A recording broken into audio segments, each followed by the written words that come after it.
Salut à tous, nouvel épisode donc de Top Flop 2024. Il faut clairement que je les enchaîne parce que c'est Electip qui m'a fait rappeler que il fallait que je parle de ce 3008.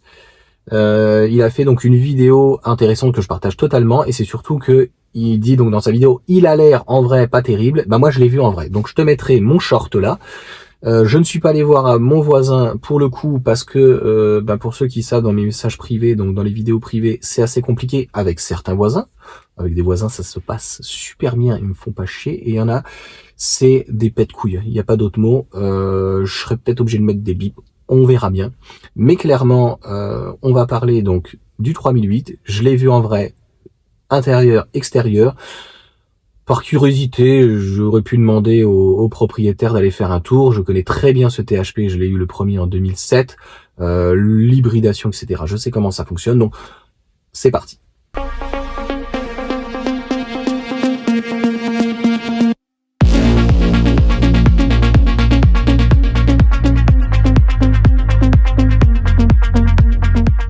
Alors voilà, introduction un petit peu trop longue je trouve, parce que là je commence à développer donc mes arguments. Extérieurement, donc le véhicule que j'ai vu, donc que je t'ai mis, c'est le même qui est dans la publicité, c'est le même en fait que les journalistes donc ont vu. La couleur, moi je l'aime pas. Tu me diras ce que t'en penses. En noir, peut-être que ça peut passer un peu plus. En blanc, certainement en gris déjà. Parce que en fait, on n'est pas habitué à ça avec le 3008. Le 3008, première génération restyling, deuxième génération avec le restyling, a toujours été de plus en plus agressif avec cette ligne haute et la partie basse. Et là, clairement, si ça avait été une 208, ça ne m'aurait pas choqué parce que la 208 a toujours été, même les 205, les 207, elles ont toujours été rondes. Et les 3008, 5008 ont toujours été plutôt assez cossus et de plus en plus typés SUV.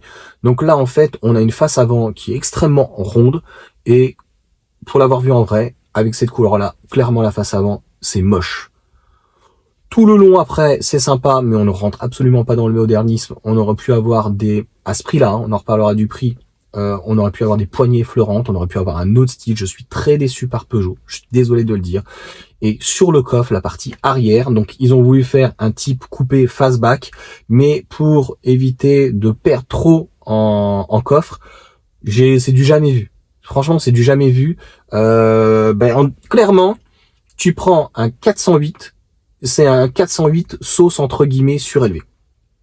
Donc, à l'intérieur, on retrouve par contre l'aspect des nouvelles Peugeot modernisées. Donc là-dessus, il n'y a pas de dépaysement, il n'y a pas de problème. Les sièges, pareil, c'est le même esprit.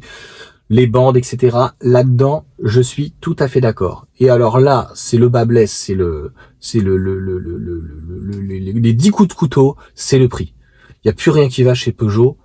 Autant la Citroën va avoir un excellent positionnement, on va revenir à des choses saines. Mais alors là, Peugeot, le 3008, franchement, ça va être un flop total.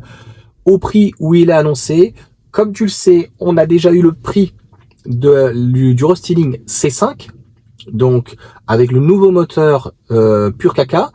Donc 1,2 litre cette fois-ci, ils vont arrêter de le foutre dans l'huile, la courroie, donc c'est une chaîne. Hein, franchement, faut quand même être un petit peu demeuré. Hein, franchement, les ingénieurs, des fois, je me demande s'ils réfléchissent un petit peu à leur connerie, quoi. Donc, au bout de 10 ans de pur caca, ils ont enfin décidé de mettre une chaîne. Donc tout ça, ça a un coût supplémentaire. Une chaîne, le fait du passer au micro-hybride, donc en 48 volts, etc., etc. Donc le 48 volts, pourtant c'est ni plus ni moins que l'ancien Stop and Start qu'ils avaient donc de chez Valeo, qui était très très bien, qu'ils avaient arrêté parce que ça coûtait trop cher, hein, pratiquement 1000 ou 2000 euros de plus d'augmentation.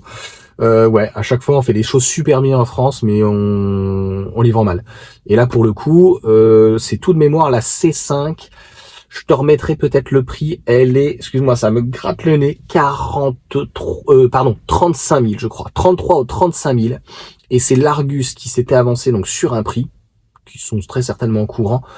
Donc la version de base, donc qui est une Like ou une Access, hein, donc un véhicule quand même très dépouillé. On a l'habitude avec Peugeot et Renault et puis les autres faire des enjoliveurs, jantes tôle, un tissu dégueulasse, un véhicule sans option, pas d'affichage tête haute, rien. 37 000 euros pour 136 chevaux, moteur hybridation. Donc là, le véhicule que j'ai vu, alors d'ici là, là il est pas revenu, il est revenu plusieurs fois le monsieur, il faudrait que je le top, tu vois, quand je passe avec les enfants le matin et puis que je le vois, quoi. Mais J'aimerais bien quand même savoir combien il vaut le sien. Il est full. Les gens sont pas ouf. Lui, donc, il a l'hybride rechargeable, donc 190 chevaux. Donc, sur la partie moteur, je sais pas combien elle fait, certainement 150. Il doit y avoir 40 chevaux. On doit être à plus de 50 000 euros. Parce que si on démarre à 37, pour 190 chevaux, donc, clairement, c'est un flop total. 208, 308, 3008, 408. Bah, la 408, je crois qu'il y a des remises de 10 000 euros dessus. Le seul moment où ça sera intéressant, c'est si tu vois avec un marchand type Elite Auto, enfin, je sais plus comment les autres ils s'appellent, etc. Enfin, tu vois les mandataires, d'aller choper en fait une grosse remise. Le véhicule, mettons, en électrique est à 50 000, ils font une offre à moins 10 000, 40 000, t'as le super bonus, hop, ça te l'a fait à peu près dans les 30 000. Là oui, mais en l'état actuel, le positionnement de Peugeot, rien ne va plus.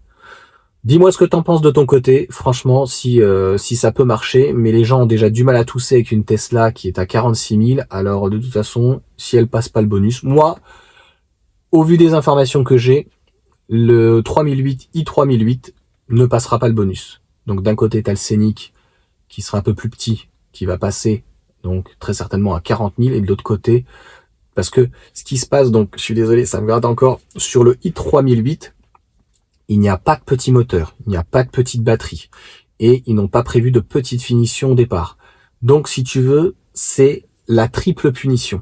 Ce qui fait que le véhicule me fait dire que bah, la batterie, je pourrais te le redire, il y a une grosse batterie de 94 et je crois qu'ils ont une batterie de 70, enfin complètement délirante. Donc il y a un coût inhérent de la batterie NMC, lithium-ion. Tu me diras, je ne sais pas avec qui ils travaillent Peugeot sur leur batterie. Est-ce que c'est aussi avec LG? Donc il y a un coût inhérent. Le moteur de mémoire, c'était je crois 220 chevaux ou 210, donc ils n'ont pas prévu de faire une plus petite motorisation comme Scénic fait ou de prendre leurs 156 chevaux. Donc est-ce que ça pourrait baisser le ticket d'entrée, notamment d'avoir un moteur qui est déjà amorti avec la 208, avec le Moka, enfin tout le groupe Stellantis, je comprends pas quoi. Et puis l'embonpoint du véhicule, la finition haute, donc elle devrait tout de suite c'est plus féline, ils appellent, c'est plus premium. Tu me rediras, c'est un pack sport, ils appellent ça. Ça y est, j'ai plus le nom. Oh, ça. C'est pas. Alors, juste en dessous de la GT Line, comment elle s'appelle cette finition? Tu me diras. La GT Line, j'ai oublié. C'est Elite. Je sais plus comment elle s'appelle cette finition. Elite, je sais plus. Dis-moi. Voilà. Mais pour moi, clairement, le 3008 va se faire siphonner par le Scénic. Ça, c'est clair. Ciao.